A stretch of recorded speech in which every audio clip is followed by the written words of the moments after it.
The fork froze halfway to my mouth. "You'll never be rich, Grandpa," my son-in-law laughed, loud enough for everyone at the Christmas table to hear. "Some people are just meant to stay small." The room went quiet, but not the peaceful kind. The kind where you can hear the hum of the refrigerator, the crackle of the fireplace, and the sound of your own pride taking a hit. I'm Grandpa Joy, 72 years old. Grey hair, slow steps, and a lifetime of lessons people think don't matter anymore.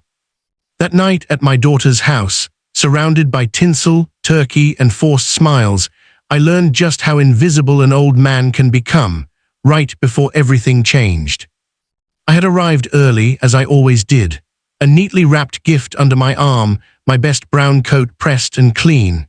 The house smelled like roasted meat and cinnamon candles, and for a moment, it felt like Christmas used to, warm, familiar, safe. My daughter, Melissa, hugged me quickly, already distracted. My grandson ran past without looking up from his phone, and then there was Brian, my son-in-law. Brian was successful by every modern measure. Luxury car in the driveway, expensive watch on his wrist, voice always just a little too loud, confidence always leaning toward arrogance. He gave me a polite nod, the kind you give a stranger at the grocery store. "Hope you didn't drive too far, Joy," he said.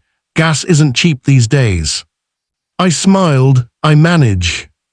Dinner was laid out like a magazine spread, silverware aligned, crystal glasses catching the light. Brian poured wine like a king granting favors. Conversation flowed, stocks, bonuses, vacations, words I recognized but no longer belonged to. "So, Grandpa," Brian said suddenly, carving his turkey with unnecessary force, "still living in that little house?" "Yes," I replied calmly, "same one." He smirked. "Ever think about upgrading, or, I don't know, trying harder?" A few awkward laughs followed. Melissa avoided my eyes. I shrugged. "I have everything I need." Brian leaned back, swirling his wine. "That's what people say when they've given up." That's when he said it. "You'll never be rich." The words landed heavy, final, like a verdict. I looked around the table. No one defended me, no one challenged him, even the Christmas lights seemed dimmer. I swallowed, set my fork down, and nodded. "You're probably right," I said. Brian smiled, victorious. But what Brian didn't know, what none of them knew, was that I had already lived a life richer than he could imagine. After dinner, I stepped outside onto the porch. Cold air filled my lungs, sharp and honest. I stared at the quiet street, remembering a different kind of wealth.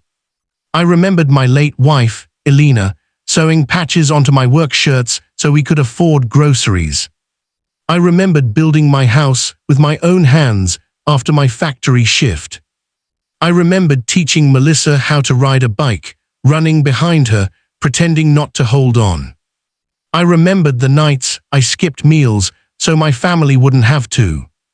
If that wasn't richness, I didn't know what was. Melissa joined me outside, wrapping her arms around herself. "I'm sorry," she said softly. "Brian didn't mean." "It's all right," I replied. "He spoke his truth." She hesitated. "Dad, are you okay? Financially, I mean." I chuckled. "I'm better than okay." She looked confused, but before she could ask more, Brian opened the door. "Hey, Joy," he said, fake friendly now. "No hard feelings, right?" "None at all," I said. We exchanged smiles, his smug, mine patient. Later that night, back in my quiet home, I sat at my old oak desk and opened a worn leather folder.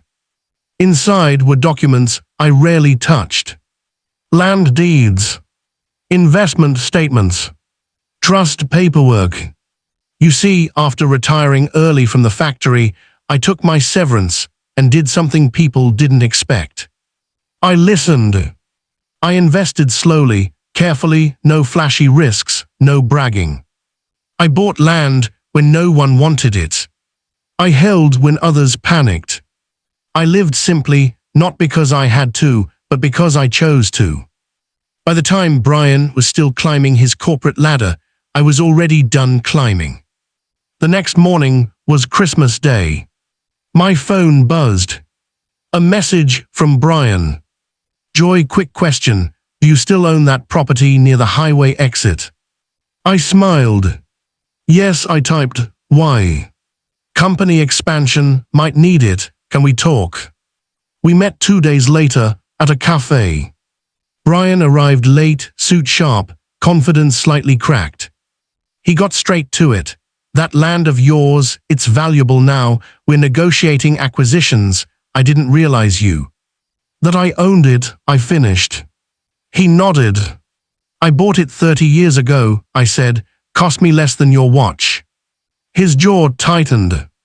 Well, he said, forcing a laugh, looks like you got lucky. Luck favors patience, I replied. The offer he made was generous. I declined.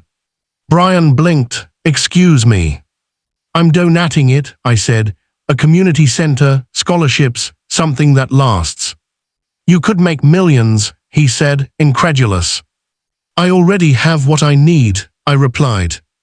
The silence between us was thick. Weeks later, the news broke. Local paper headline, Retired Factory Worker Funds Community Project. My phone rang non-stop. Old co-workers, neighbors, even Melissa crying. I had no idea, Dad, she said. That's okay, I replied. I didn't do it for recognition. Christmas came again, the following year. Same table, same lights. But this time, Brian stood when I entered. Dad, he said, really said it this time, can I get you anything? I smiled, warm and genuine. No, I said, I've already got everything. As dinner went on, Brian leaned over and whispered, I was wrong about you.